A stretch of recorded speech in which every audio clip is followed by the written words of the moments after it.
So this is part 2 of period care, part of my Womb Wellness Wednesdays programming.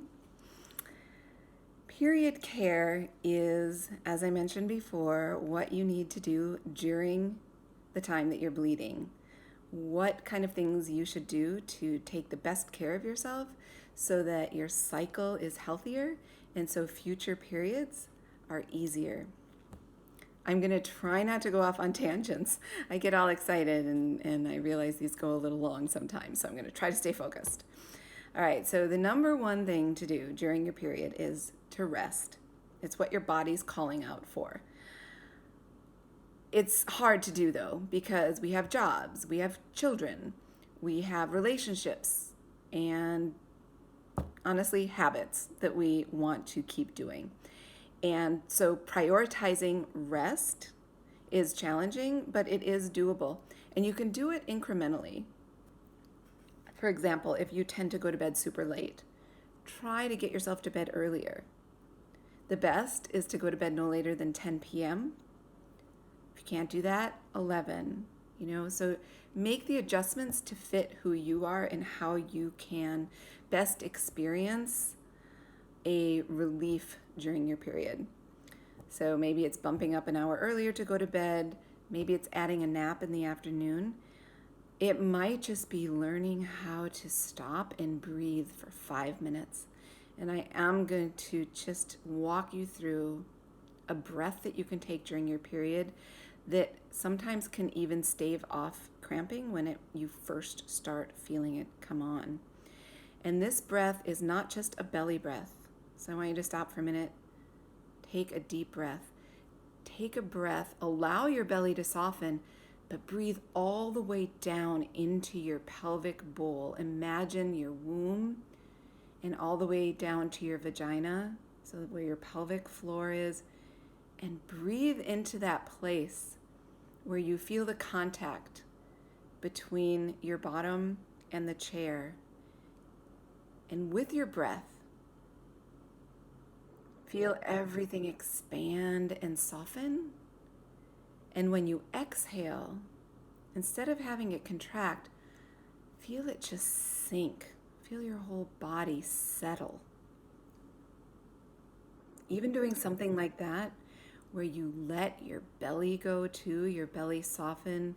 You're not trying to suck it in, hold it in, tone it, flatten it like so often we are. And instead breathing into it and letting it expand all the way down. Sometimes just doing that like 3 times in a row can make a difference in how you experience your bleeding. So do that a few times during the day if you can't find time to get extra sleep. Now, as far as getting adequate rest, that also means that during your period, you should avoid vigorous exercise. We live in a world right now where exercise is really big, and many of us need it. I certainly need it. But tone it down. If you still need to do it during your period, just tone it down. So a yin yoga. And again, with yoga, I'm sure you've heard from yoga teachers, if you're already involved in yoga, you don't ever do inversions during your period. You want blood going down with gravity. So gentle walks, but nothing too intense. This is your time. This is your womb's time. So give it to her. All right, so that's adequate rest. Number 1 top priority. Second, no plugs. Plugs mean tampons, anything that's going in to the vaginal canal. With tampons, again, it's a lifestyle, and it's a huge change for those of us who, for 40 years, have used tampons. For me, I ended up doing a switch over incrementally, and that is what I would recommend if you cannot just completely cold turkey using tampons. So maybe during the day you start to use pads, but at night you use tampons. Or if you do go out and do some sort of gentle walking or what have you, if you're more comfortable wearing a tampon, use it only then. And if you are going to use them, make sure you get organic cotton tampons. As far as no plugs, that also goes for sex that involves penetration. And it's for the same reason that you don't want to use tampons. Blood wants to go down and out, it doesn't want to be stopped up in the uterus. And having it stopped up can cause additional stagnation, which is one of the conditions that causes a lot of the issues that women have with their reproductive organs. So that's 2. Number 3, keep your abdomen warm. So this means using a hot water bottle or wrapping your down your lower abdomen. I like to use a cozy flannel and I just sort of wrap it around and tuck it in. That also feels very supportive to me during my period. So find ways to keep your abdomen warm. Number 4, stay hydrated and eat nutritious foods. So staying hydrated means drinking warm teas and bone broth. You want to ingest warm things.